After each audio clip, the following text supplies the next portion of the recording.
स्वागत है आप सभी का आज के इस वीडियो में।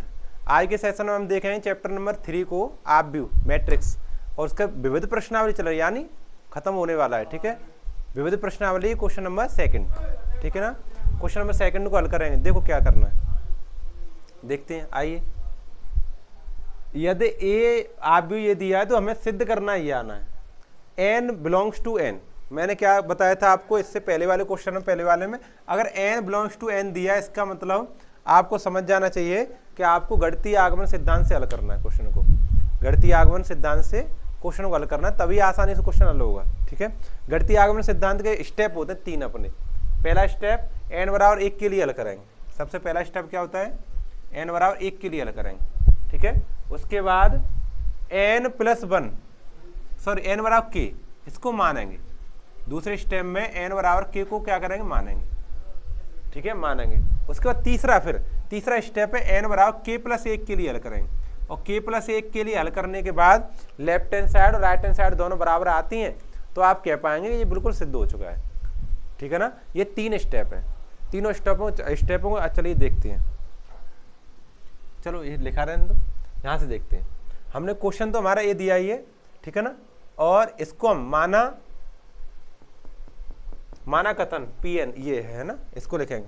हल कर रहा हूँ यहाँ से, लिखने के स्टेप है इसके। ये क्वेश्चन अच्छे खास क्वेश्चन है, पहला दूसरा तीसरा विविध प्रश्नावली में पहला दूसरा और तीसरा क्वेश्चन बहुत अच्छे खासे हैं। ठीक है ना, तो इसमें देखेंगे, हम लिखेंगे माना कथन Pn है, Pn है, सही है ना। अब Pn है तो इसको लिखेंगे Pn सच दैट an बराबर हमें दिया यहाँ पर 3n minus 1 3n minus 1 3n minus 1। ठीक है, ये दिया है, फिर आगे बड़ा करना पड़ेगा। 3n माइनस 1 3n माइनस 1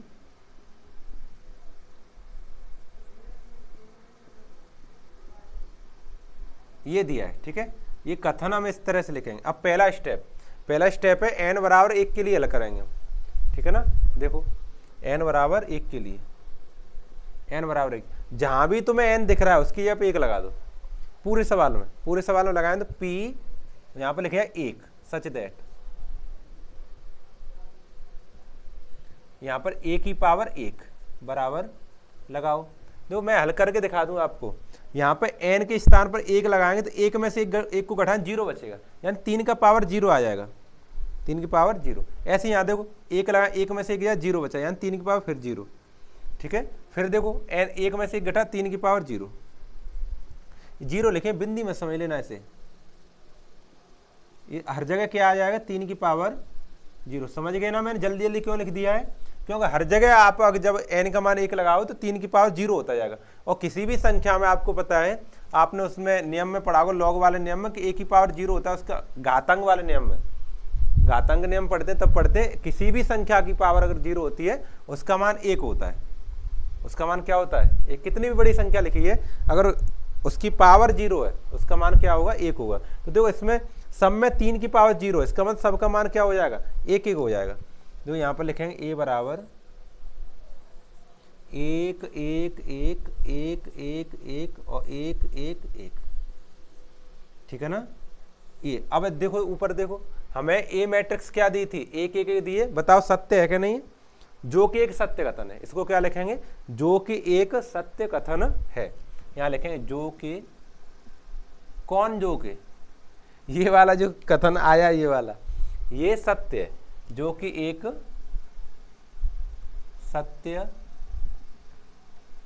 कथन है। ठीक है ना, सत्य है। अतः n बराबर 1 के लिए कथन सत्य है। पहला स्टेप हो गया अपना। ठीक है ना, ये 2 लाइनें आपको लिखनी है। इसके बाद अब मानेंगे, माना n बराबर k के लिए भी कथन सत्य होगा, ये मान के चलना है। ठीक है, दूसरा स्टेप आगे से बढ़ना शुरू करेंगे। माना n बराबर k के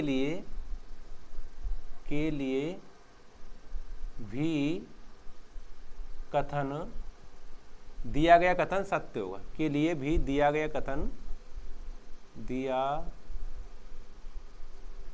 कथन सत्य होगा, इसको मानेंगे। ठीक है, इसको मानते हैं, पहला स्टेप हल करते हैं, दूसरा स्टेप मानते हैं, तीसरा स्टेप फिर हल करते हैं। ओके, आगे देखो। अब देखो इसी में यही तो हमारा कथन है, कथन हमारा यही है। इसी में हमें एन के स्थान पर के लगाना है, एन के स्थान पर के लगाएंगे तो हमारा हो जाएगा पी के सच दैट, और यहां पर आ जाएगा ए की पावर के, ए की पावर के हो जाए तो एन के स्थान के लगाए। और यहाँ भी तो 3 की पावर के माइनस 1, 3 की पावर के माइनस 1, 3 की पावर के माइनस 1, एन के स्थान के लगाएंगे, 3 की पावर के माइनस 1, 3 की पावर के माइनस 1, तो हर जगह 3 की पावर के माइनस 1 हो जाएगा। लिखो इसे 3 की पावर के माइनस का 1, 3 की पावर के फिर माइनस का 1, 3 की पावर के माइनस 1। इस तरह से आपको इसको लिखना है, ठीक है ना। और इसे आप क्या मान लेते हैं, फिर ये फिक्स है, इतना तो तुम्हें करना ही है, इसके स्टेप फिक्स होते हैं गणितीय आगमन सिद्धांत के। इसको हम समीकरण 1 माने, क्या मानेंगे, समीकरण 1 मानेंगे। इतना लिखने के बाद समीकरण, अब तीसरा स्टेप हल करेंगे, n बराबर k प्लस 1 के लिए, ठीक है ना, इसको हल करेंगे। ये हमने मान लिया है, अब आगे वाला हल करेंगे, n बराबर k प्लस 1 के लिए। लिखो देखो n बराबर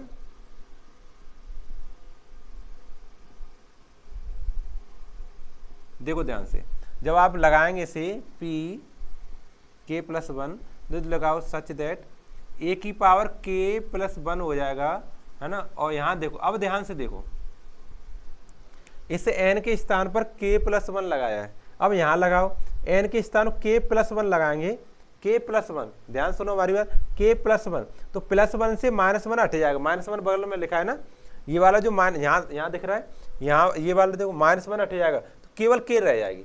तो हर जगह 3 की पावर k, 3 की पावर k, ऐसे देखो, जैसे मैं एक करके दिखाऊँ, 3 की पावर n माइनस 1 है, n के स्थान पर k प्लस 1 लगा रहे हैं, और माइनस 1 है ये, तो माइनस 1 से प्लस 1 हट जाएगा, ऐसे केवल 3 की पावर k रह जाएगा, 3 की पावर k। तो हर जगह 3 की पावर k, 3 की पावर k, 3 की पावर k, हर जगह 3 की पावर k आ जाएगा। तो मैं वहाँ पर डायरेक्ट लिख दे रहा हूँ ना, इतना ज़्यादा जगह घिर जाएगी। तो यहाँ पर लिखूंगा मैं 3 की पावर k, और फिर 3 की पावर k, 3 की पावर k, है ना।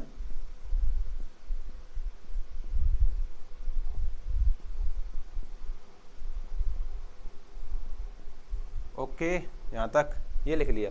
अब यहाँ से हल करना है, हमारा लेफ्ट हैंड साइड ये है, राइट हैंड साइड ये है। अगर मैं लेफ्ट हैंड साइड को हल करूँ और हमारा आंसर राइट हैंड साइड आ जाए, तो हम कह पाएंगे कि गणितीय आगमन सिद्धांत से स्पष्ट होता है कि दिया गया कथन n बिलोंग्स टू n के लिए सत्य है, यानी सिद्ध होता है, ठीक है ना। तो लेफ्ट हैंड साइड को मैं लेता हूँ, यहाँ पर यहाँ से लिखूंगा मैं लेफ्ट हैंड साइड, बायां पक्ष, वो है मेरा a की पावर k प्लस 1, यही तो जो लेफ्ट हैंड साइड।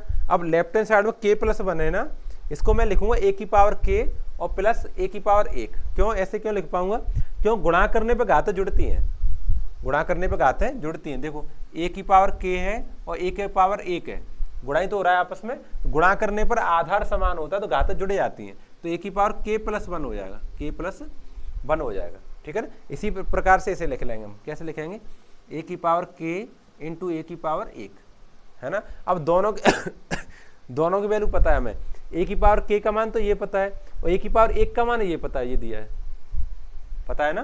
तो इनको हम लिखेंगे, देखो यहाँ से लिखना शुरू करेंगे, a की पावर k का मान समीकरण 1 से लिखेंगे।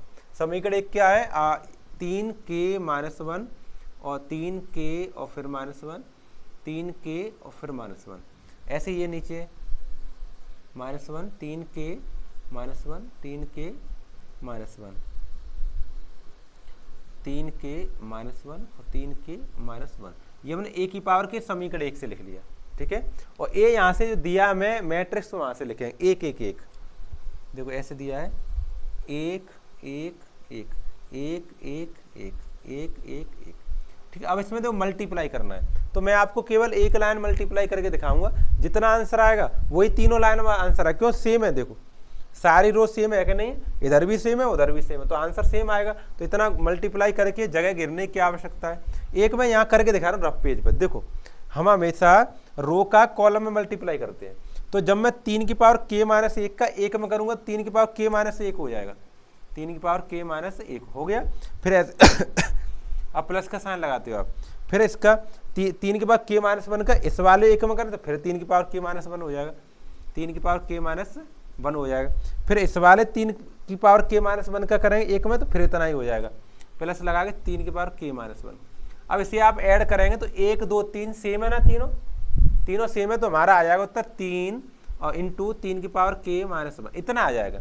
तो मैं क्यों ना हर जगह इतना इतना लिख दूं बार बार, है ना, इतना हर बार जगह घेरूंगा तो बोर्ड बनेगा नहीं, तो मैं गुणा करके इतना 3 की पावर 3 की k माइनस 1, 3 इंटू 3 की पावर k माइनस 1 ऐसे लिख दे रहा हूँ। ठीक है, समझ में तो आगे कैसे आ रहा है। हाँ, तो हम मल्टीप्लाई करेंगे तो हमें इस तरह से मिलेगा, हमें मिलेगा यहाँ पर मैट्रिक्स 3 इंटू 3 की पावर k माइनस 1, 3 इंटू 3 की पावर k माइनस 1, 3 इंटू 3 की पावर k माइनस 1, ऐसे नीचे 3 इंटू 3 की पावर k माइनस 1, 3 इंटू 3 की पावर k फिर माइनस 1, 3 इंटू 3 की पावर k और माइनस 1, नीचे ऐसे ही।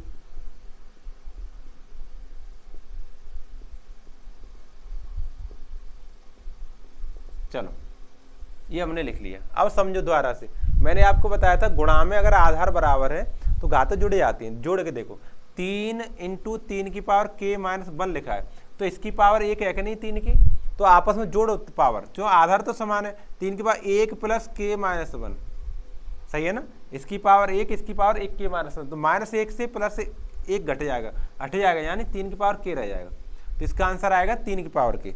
इतने को हल करके हमारे 3 की पावर k, फिर इसको हल करें फिर 3 की पावर 1, फिर 3 की पावर 1, ऐसे करें हल करके आएगा। ठीक है ना, तो लिखते हैं देखो, हाँ हमें प्राप्त होगा अब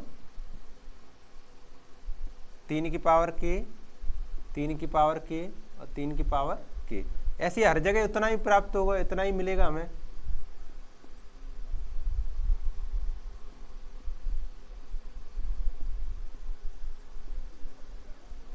सही है ना। अब देखो मिला के देखो, ये मैंने लेफ्ट हैंड साइड लिया था और राइट हैंड साइड मेरा ये था, देखो मिला के देखो, राइट हैंड साइड मैच कर रहा है, तो यही left hand side equal to right hand side, left hand side equal to right hand side. अब लिख के पाएंगे, अतः स्पष्ट है कि, अतः गणितीय आगमन सिद्धांत से सिद्ध होता है कि, ऐसे लिखेंगे।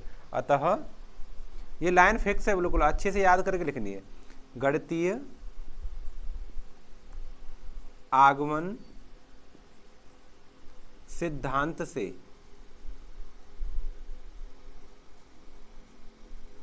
स्पष्ट होता है कि, सॉरी सिद्ध होता है कि, सिद्ध होता है लिखो, क्यों सिद्ध कर रहे हैं ना क्वेश्चन, सिद्ध